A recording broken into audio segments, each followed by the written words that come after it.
The Amazing Digital Circus finale released, and the reactions split almost immediately. Some fans call it a perfect ending. Others call it rushed, incomplete, a show that built an incredible world and then never actually finished explaining it. Both sides have a real case. And once you look at exactly what got left unanswered, you start to understand why this debate isn't going away anytime soon. Start with the void. It's introduced in episode 1, this vast empty space outside the circus.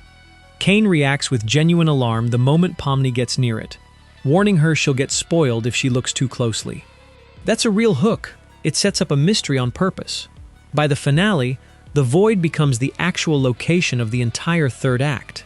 Caine ends up out there after his deletion, has a whole internal arc, finds a Wi-Fi connection, and eventually returns. But the show never explains what the void actually is. Is it empty space? Is it where deleted things go? Can anything survive out there?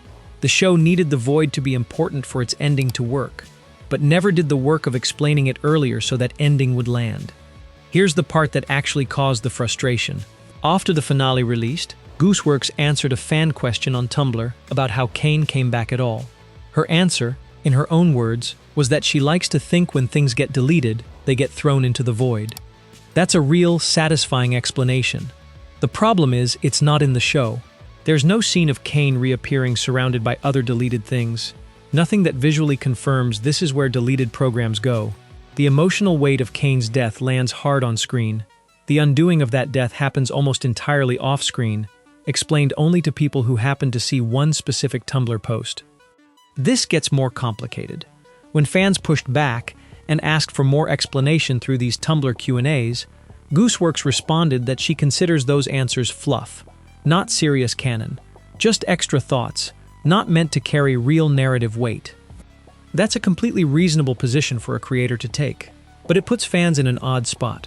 The show's biggest structural questions, the void, how Caine returned, aren't really answered in the show, and the creator has said the place where they were answered wasn't meant to be taken that seriously either. Some fans read that as refreshingly honest. Others read it as an admission that these threads simply never got fully worked out. Here's a detail that adds real context to all of this. Episode 7, the beach episode, went through the biggest rewrite in the entire series. Gooseworx has confirmed this directly. She wasn't happy with the original version. What's interesting is what got changed. A lot of the original version leaned into ideas the fan theory community had already latched onto: secret escape pods, CNA as a hidden conspiracy, elaborate mystery box lore. The rewritten version goes out of its way to debunk a lot of that instead, revealing that the entire way out plotline in that episode was a fabricated adventure Caine built because he thought it's what the cast wanted. That's a genuinely clever twist, but it also means an entire episode got restructured specifically to walk back the direction fans had theorized the show was heading.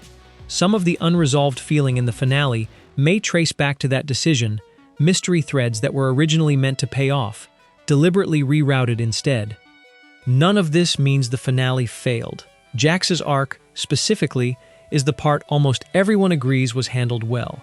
His abstraction happening off-screen was a deliberate choice, meant to feel as abrupt and painful as death actually feels, and it landed. His backstory, his relationship with Ribbit, his final moment with Pomni, all of it is considered some of the strongest character writing in the entire series. The frustration isn't really about the characters, it's specifically about the world they live in. The show built an incredibly detailed setting, sentient AI, digital consciousness, a company with a buried history, and then consistently chose character moments over explaining how any of that actually works. That's a legitimate creative choice. It's just one that leaves a specific kind of viewer, the ones who came for the mystery box, walking away with real questions. And here's the part that makes this whole situation permanent instead of temporary. Gooseworx's Tumblr, the place where most of these clarifying answers lived, has since been taken down. Whatever additional context existed there for the void, for Caine's return, for dozens of smaller details, isn't easily accessible anymore.